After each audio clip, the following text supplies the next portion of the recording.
We know MLK, we know Malcolm X, we know Rosa Parks, and we know the iconic Shirley Chisholm. But who are some of the unsung black heroes that we know nothing about? Well, join me this Black History Month as we walk through 28 days learning about 28 who should be iconic but are unsung black heroes.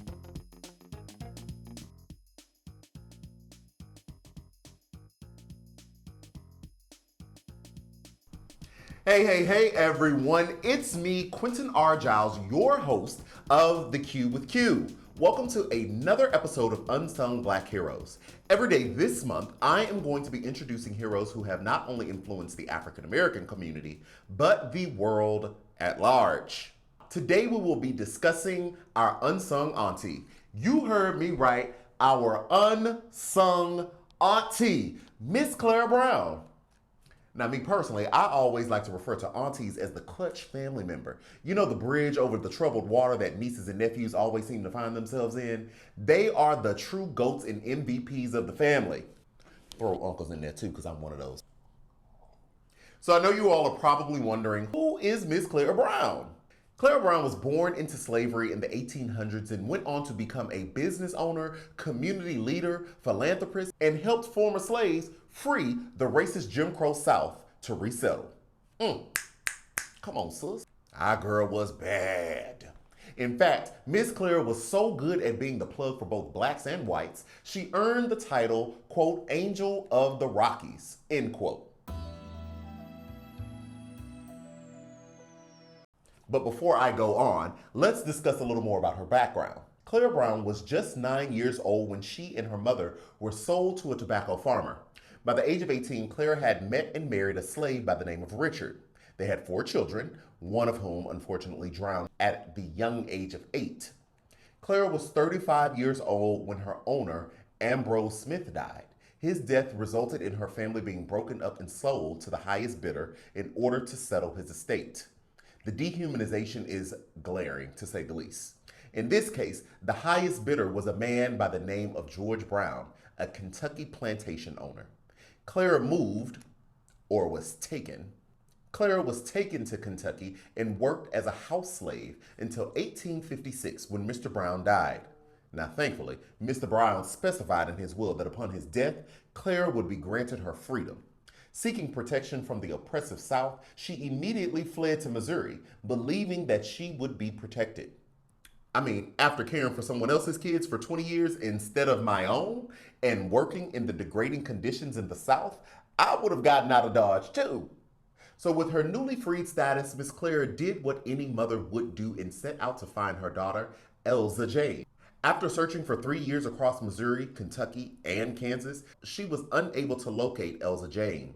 During her time searching for her daughter, she took a job as a cook for a family in Kansas. She had also heard rumors that Elza Jane may have gone west and figured perhaps her daughter had taken the infamous Oregon Trail and fled to the Pikes Peak in hopes of finding gold. Side note, shout out to one of the best computer games of my generation, Oregon Trail.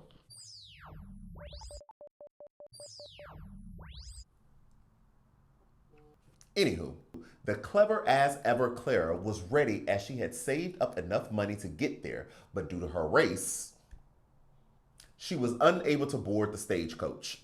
So, she decided to head west by leveraging her domestic skills as a cook in exchange for free transportation to the Colorado Territory. She got a job as a cook on a wagon train and was on her way to Colorado. Don't you just love black women? So resourceful. When Clara arrived in Cherry Creek, she set up a laundry business to serve those individuals that were digging for gold. After 6 months, she headed to nearby Mountain City and did the same by setting up a laundry business and also worked as a nurse, midwife, and cook. She invested her earnings into real estate and built wealth. Don't you just love black women? So resourceful. Now here's the good part. Due to her increased wealth, she was able to provide food, clothing, and medical care to those in the community and became known as Aunt Clara. At the end of the war in 1865, she returned to Kentucky and Tennessee, still searching for her daughter Elza. She even put out a $10,000 reward for anyone who had information on her whereabouts.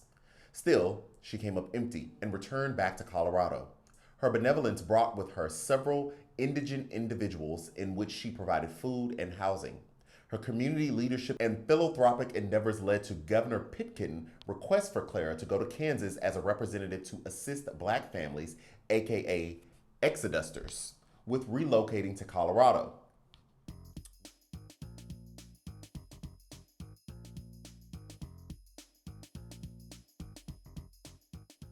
Miss Clara set them up with jobs in the mining camps and helped finance much of their move west. Most of her wealth was spent between attempts to find her daughter and her charitable efforts helping families relocate. With all of the wonderful help, love, and support Miss Clara gave to others, surely goodness was coming her way, and it finally did. In 1882, she received news that her daughter Elza Jane was living in Iowa.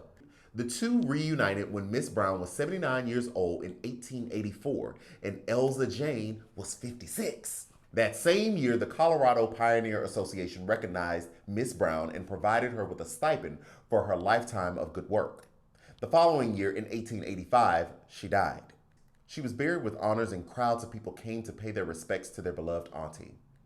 And in 1989, she was inducted into the Colorado Women's Hall of Fame and is considered to be one of the top 100 most influential women in the state's history.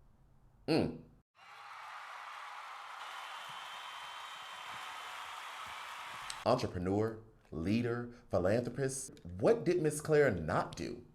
And she did all of this while searching for her daughter and loving on people. Now, if that's not auntie love, baby, I don't know what is. And to go through so much and still have love for people. I mean, Miss Clara was the embodiment of a mother's undying love in taking lemons and making lemonade.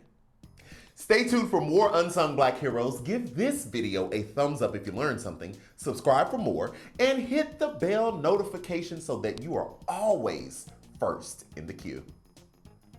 All right.